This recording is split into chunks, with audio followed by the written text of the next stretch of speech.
We are blessed with wonderful government here in Canada. Despite Trump declaring victory early on Wednesday, Saturday morning, Joe Biden won enough electoral college votes to become the 46th president of the United States.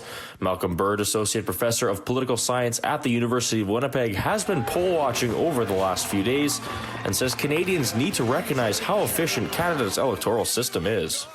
Don't give these folks very much thought, but we are really blessed with a wonderful electoral machinery that is very fast. It's very efficient.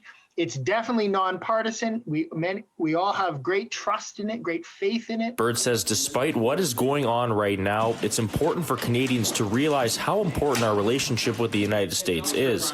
He says 75% of Canada's trade is done with the U.S., and our country is highly dependent on theirs, which he calls a major problem. We've known about this problem in Canada for many, many years, and we have really failed to diversify our trading markets, and that's a big risk that we face, and we've seen some of the challenges that this poses, particularly when the United States wants to erect trade barriers or engage in trade conflicts with us. Although Trump will be leaving the White House and Biden will be taking his place, Bird says that does not change all the work that needs to be done. There's going to be some real challenges there, particularly around energy and his keenness for developing a green economy. And I believe that Mr. Biden will be effective at this.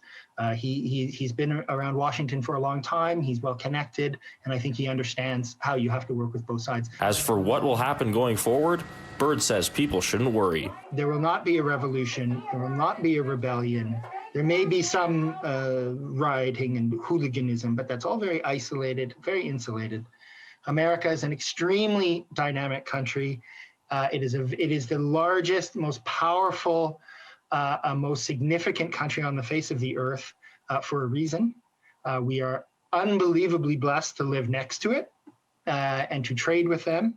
The United States, despite all of its flaws, this world is the way it is, largely because of the efforts of the United States. In Winnipeg, Alex, Karpa City News.